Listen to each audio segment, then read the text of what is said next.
تعالیٰ نے آفاقی نشانیاں بتائی ہیں کہ غور کرو کہ ہم نے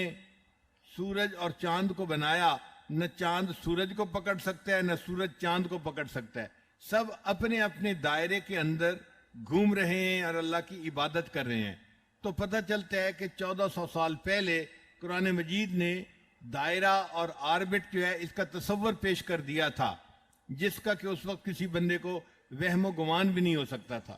پھر اللہ تعالیٰ فرماتے ہیں ہم نے چاند کی منازل بنائی ہیں، تو چاند کی 28 منازل بنائی گئی ہیں، لیکن مہینہ جو ہوتا ہے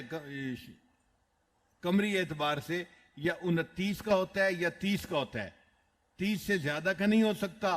اور 29 سے کم کا نہیں ہو سکتا۔ اب کب ہوگا 29 کا، کب ہوگا 30 کا، اس کا فیصلہ چاند کو دیکھ کر ہوتا ہے۔ نبی علیہ السلام نے فرمایا سومو لرؤیتہ و افطروا لرؤیتہ،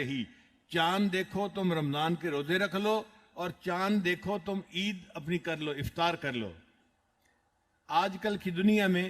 کچھ نئے جدید سائنس پڑھے لکھے لوگ وہ یہ کہتے ہیں کہ جب انسان چاند پر پہنچ گیا تو ہمیں چاند کو دیکھنے کی کیا ضرورت ہے، ہم اپنی کیلکولیشنوں سے اندازہ لگا لیں کہ کب چاند نظر آئے گا تو ہم اس دن رمضان منا لیں اور اس دن عید منا لیں، ہمیں آپس میں جھگڑا کرنے کی ضرورت ہی نہیں۔ چنانچہ یہ لوگ شعبان کے آخری دنوں میں رمضان کے سٹارٹ کی بھی تاریخ کا اعلان کر دیتے ہیں اور عید کا بھی اعلان شعبان میں کر دیتے ہیں۔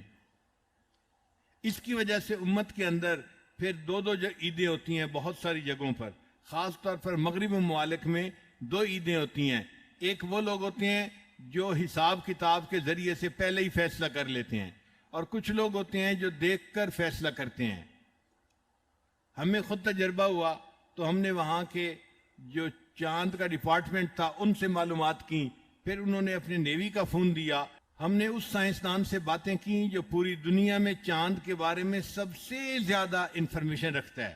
اس سے پوچھا کہ فلاں جگہ چاند نظر آئے گا آج، اس نے کہا جی ہم گارنٹی نہیں کر سکتے، امکان بتا سکتے ہیں۔ تو پوچھا کہ بھئی گارنٹی کیوں نہیں کر سکتے؟ اس نے کہا جناب چاند کی جگہ کو معلوم کرنے کے لیے ہم نے حساب کی ایکویشن بنائی ہوئی ہیں اور اس میں 6000 ویریبل ہیں، 6000 چیزیں ایسی ہیں جو تبدیل ہو سکتی ہیں، جیسے ہوا کی رفتار ابھی تھوڑی سی ہے، کچھ دیر کے بعد آندھی چل پڑے گی تو رفتار بدل جائے گی۔ تو 6000 چیزیں جب بدل سکتی ہیں، کون گارنٹی کر سکتا ہے کہ سب ٹھیک رہے گا اور آج چاند نظر آ جائے گا؟ اس لیے دیکھ کر ہی فیصلہ ہوتا ہے۔ تو گویا پوری دنیا میں سب سے زیادہ جن کے پاس چاند کی معلومات ہیں وہ بھی اس بات کو تسلیم کرتے ہیں کہ سب سے بہتر اصول یہی ہے کہ انسان چاند کو دیکھے اور مہینے کا فیصلہ کرے، چاند کو دیکھے اور مہینے کے ختم ہونے کا فیصلہ کرے۔ یعنی 1400 سال پہلے جو نبی علیہ السلام نے اصول بتایا تھا، آج کی سائنس کی دنیا بھی اسی اصول کو تسلیم کرتی ہے اور اسی کے مطابق چاند کو تسلیم کرتی ہے۔